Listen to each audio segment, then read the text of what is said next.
তুই যে আমার টিয়ার পথে কত কষ্ট করে কাজ করছিস,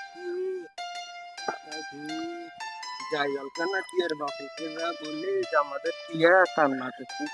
ও টিয়ার বাপ, টিয়ার বাপ। কি হয়েছে টিয়ার আম্মু?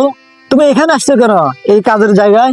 টিয়ার আব্বু, তুমি জানো আমাদের টিয়া না কি কান্না করতেছে।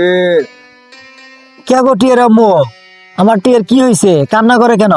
তুমি জানো পাশের বাড়ির রহিমা ভাবি ইলিশ মাছ কাটতেছিল, সেইখানে আমাদের টিয়া গেছিল, ইলিশ মাছ দেখা কি কান্না করছে।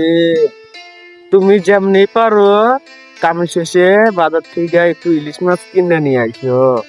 আহারে টিয়ার আম্মু, আমাকে এমনিতে অভাবের সংসার, নুন আনতে পান্তা ফুরাই। এই মনটা চালি দিন শেষে যে কয় টাকা দিব এটা দিয়ে কেমনে ইলিশ নিয়ে আসবো? টিয়ার আব্বু, আমি অত কিছু বুঝি না, আমাদের টিয়া কান্না করছে, তুমি ইলিশ মাছ নিয়ে আসবা, না নিয়ে আসলে আমি রাত্রেবেলা সাথে কথা বলবো। আহারে আমার সোনা। আচ্ছা ঠিক আছে, তুমি যখন বলছো ইলিশ মাছ নিয়ে আসবো নি। আমার সোনাটা খুব ভালো। আচ্ছা যাও নিয়ে আইসো রাত্রে।